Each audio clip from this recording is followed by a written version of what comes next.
آپ کیسے اس کو سفارتی زبان میں دیکھتی ہیں، کیسے آپ دیکھتی ہیں دنیا اس کو کیسے کنسیو کرے گی، اس پورے معاہدے کو ڈیٹرنس کے طور پہ کنسیو کرے گی، ایگریشن کے طور پہ کنسیو کرے گی، ڈیفنس پیکٹ کے طور پہ کنسیو کرے گی؟ لوگ سے میری مراد یہ کہ عالمی برادری اس کو کون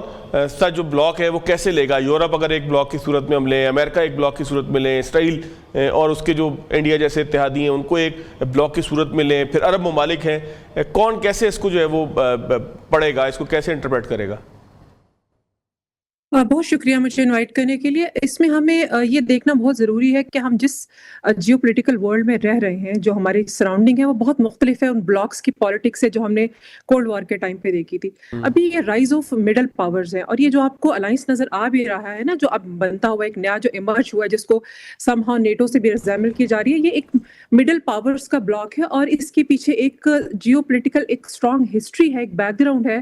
کہ کیوں یہ ضرورت پڑی کہ یہ تینوں اسٹیٹس جو ہے یہ آ کر ایک ایسا الائنس بنائے جس میں وہ سیلف سسٹینیبلٹی پہ جائیں، اپنے ڈیفنس کے اوپر جائیں اور پریونشن آف وار کے اوپر جائیں، اور سب سے امپورٹنٹ ڈیٹرنس کے اوپر جائیں۔ کیوں ضروری ہے یہ؟ سب سے پہلے تو اس کا جو مین امپورٹنٹ پوائنٹ تھا وہ ہم نے دیکھا کہ یو ایس ایران وار کا جو اس کا اسپل اوور افیکٹ تھا وہ ہم نے دیکھا کہ بہت زیادہ تھا، یعنی جنگ تو یو ایس اور ایران کے درمیان میں ہو رہی تھی، لیکن جو گلف پارٹنر تھے یو ایس کے، وہ کس طرح سے وہ بھی اٹیک کیے جا رہے تھے، آلدو کہ وہاں پر جو یو ایس کی جو وہ ہے ان کے جو ڈیفنس اکوپمنٹ ہے اس کو ٹارگٹ کیا جاتا ہے، انفراسٹرکچر کو ٹارگٹ کیا جاتا ہے، لیکن ساتھ ہی ساتھ ہم نے یہ بھی دیکھا کہ وہ سعودی آئل ٹینکرز ان کو اٹیک کیا گیا، یا جس طرح سے ان کی انسٹالیشن کو، واٹر ڈیسالینیشن پلانٹس کو اٹیک کیا گیا، سویلین انفراسٹرکچر کو اٹیک کیا گیا۔ تو گریجولی یہ بات سامنے آ رہی تھی کہ یو ایس نے جو سیکورٹی امبریلا جو ویسٹ ایشیا کو پرووائڈ کی ہوئی تھی عرب اسٹیٹس کو، تو ان کو یہ ریئلائزیشن ہونا شروع ہو گئی تھی کہ یہ کافی نہیں ہے۔ تو یہاں پہ آپ دیکھیں کہ جب جو سپر پاورز ہیں جب وہ فیل ہو جاتی ہیں سیکورٹی امبریلا کو پرووائڈ کرنے میں اور اپنے جو ان کے جو حامی ملک ہوتے ہیں ان کو سیف گارڈ کرنے میں، تو وہاں پہ پھر ان کے اندر ایک ریئلائزیشن اسٹارٹ ہو جاتی ہے کہ we should work for on our own security. تو دوسرا امپورٹنٹ فیکٹر یہ تھا کہ جو یو ایس کی سیکورٹی امبریلا تھی نا وہ ختم ہو گئی آہستہ آہستہ پورے عرب ورلڈ کے اندر۔ پھر اس کے بعد ہم نے دیکھا کہ میری ٹائم جو بلاکیڈ اسٹارٹ ہوئی، اسپیشلی ریاض اور یمن کے جو حوثیز ہیں ان ریبلز ان کے درمیان میں، اور جس طرح سے وہ جو 2022 میں ان کا آلدو ایک فرجائل سا ٹروز بھی تھا وہ بھی فریکچر ہو گیا، اور اس کے بعد ہم نے دیکھا کہ باب المندب میں کس طرح سے وہ ریسٹرکٹ کرتے رہے جو حوثیز ہیں، تو وہ بھی ایک اور ٹریگر پوائنٹ تھا جہاں پہ کوشش یہ کی جانے لگی کہ اب کچھ ایسا ہونا چاہیے تاکہ اس چیز کو اوائڈ کیا جائے۔ بیکاز دیکھیں نا کہ انرجی کا روٹ اگر آپ کنٹرول کر رہے ہیں تو ایونچولی اس کا مطلب یہ ہے کہ نہ صرف آپ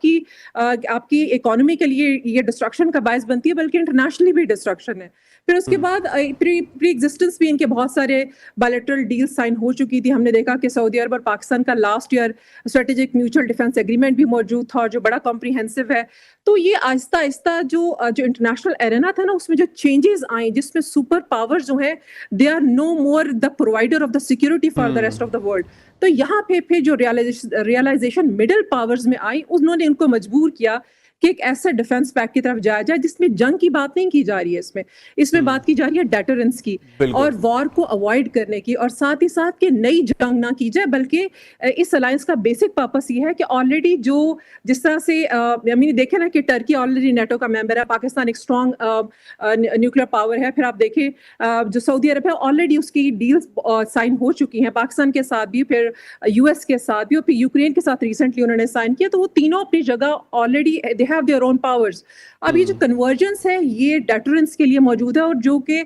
ریجن میں جس طرح سے سیکورٹی کا جو کلیپس ہوا اس کا یہ رزلٹ آیا ہمارے پاس۔ پھر اس کے بہت سارے اسٹریٹجک امپیکٹس بھی ہیں۔ فار ایگزامپل آپ دیکھیں گے سعودی عرب جو ہے اس کو ایک اسٹریٹجک ڈیپتھ ملتی ہے، اور جس طرح سے اس کو سپورٹ مل رہی ہے، اس کو گین ہو رہا ہے ایک اسٹرانگ پوسچر فرام ٹرکی اور فرام پاکستان۔ تو وہ Turkey being a NATO ally ایک اسٹرانگ اس کے پاس انڈسٹریل کمپلیکس ہے، پاکستان کے پاس اپنی نیوکلیر کیپیبلٹی ہے، اسٹرانگ آرمی ہے، تو یہ سب مل کے جو ہے وہ ایک سپورٹ پرووائڈ کریں گے سعودی عرب کو۔ اسی طرح ٹرکیہ جو ہے اس کو بھی اپنی ڈیفنس انڈسٹریل جو فٹ پرنٹس ہیں اس کو اس نے ایکسپینڈ کرنا ہے، اس کے لیے وہ جوائنٹ ملٹری پروڈکشن میں بہت انٹرسٹڈ ہے، ملٹی بلین ڈالر کی وہ آرم پروکیورمنٹ ہے، اس کی ڈیفنس ٹیکنالوجی ہے جس کو ٹرانسفر کرنا جاتا ہے گلف کیپٹل کو، تو اس کے لیے بڑا لوکریٹو ہے۔ اسی طرح پاکستان کے پاس جو اسٹرانگ انڈسپینسیبل ہارڈ پاور ہے اور ساتھ ہی وہ جو ایک اسٹرانگ اس کا مڈل پاور میڈیٹر ہونے کا رول ہے وہ بہت امپورٹنٹ ہے یہاں۔ تو تینوں کی اپنی اپنی اسٹرینتھس ہیں جس کو وہ یہاں پر لے کر آئے ہیں, اور میجر جو اس میں آ رہی ہے نا بات, وہ ڈیٹرنس کی ہے کہ آپ نے اوائڈ کرنی ہے فیوچر وارز کو. تو یہ میرا خیال ہے بڑا خوش آئند ہے, اور اس پر جتنا زیادہ اور انوالومنٹ ہوگی اسٹیٹس کی, جو ہم ایکسپیکٹ بھی کر رہے ہیں اس میں, تو اس سے پھر ایک ایسا الائنس بن جائے گا جو فیوچر میں کسی بھی وار کو سٹارٹ ہونے سے یا نئے کسی بڑے اسٹرانگ اس کی طرف جانے کی طرف سے روک سکتا ہے. اور یہ بڑا خوش آئند ہے ان سینس کہ ہر ایک اسٹیٹ کی اپنی کیپیبلٹی ہے اور وہ اس کو سامنے لے کر آ رہے ہیں. لیکن اب یہاں پر ہمیں دیکھنا ہے کہ جو ریئیکشن آئے گا, فار ایگزامپل یہ جو ہمیں الائنس نظر آ رہا ہے, یہ اسرائیل کے لیے جو ایک obviously اس کے لیے ایک بہت بڑا خطرہ ہے, وہ اس کو بڑا کاشسلی دیکھ رہا ہے. تو وہاں پہ ان کے یہاں بھی جیسے کچھ عرصہ پہلے نیتن یاہو نے ایک نا ہیگزاگون الائنس کا اس نے ایک کانسیپٹ دیا تھا, اور اس نے کہا تھا اس کے اندر ہم U A E, Greece, Cyprus اور صومالی لینڈ جس کو ریکگنائز کی, سب ہم مل کے بنائیں گے. تو یہ سائڈ بائی سائڈ یہ چیز انڈیا بھی بول رہی ہے ڈاکٹر صاحب, آپ 2-3 دن پہلے بات ہوئی ہے اس کی مودی سے, نیتن یاہو کی. جی بالکل. تو انڈیا بھی obviously there is no doubt about it کہ وہ بھی اس کا پارٹ بنے گا. لیکن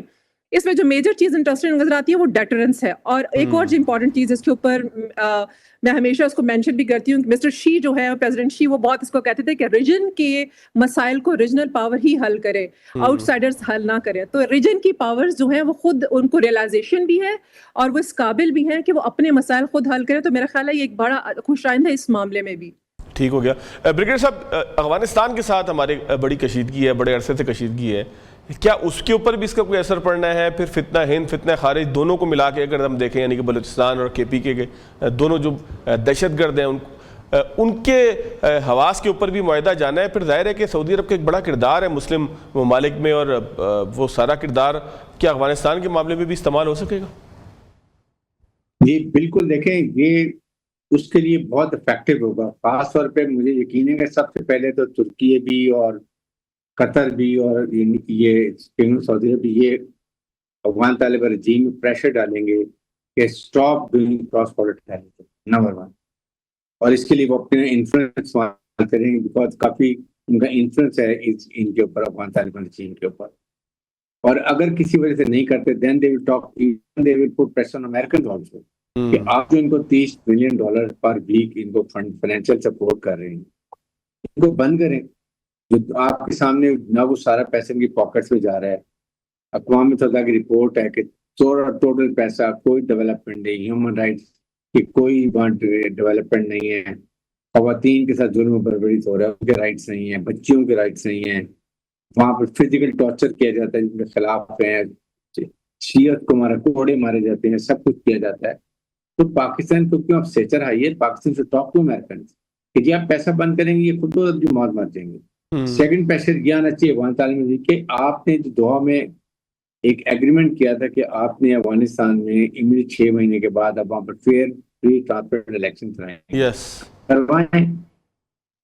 کہ افغان اپنی مرضی کی حکومت چنے اور وہ فرینڈلی گورنمنٹ کے پاکستان تعلقات اچھے ہوں, سینٹ الیکشن اچھے ہوں, وہاں پر دہشت گردی ختم ہو, اور سینٹ الیکشن افغانستان کے تھرو بلوچستان میں کنیکٹیوٹی جو ان کا پورا جو اب رسد کا سامان لاجسٹک وہ سارا یہاں کے تھرو گوادر پورٹ سے افریقہ کی مڈل ایسٹ کے منڈیوں میں جائے, چائنا کا بھی سامان جانا شروع ہو جائے, اور یہ اس خطے میں اکنامک بہت پراسپیرٹی ہو جائے گی.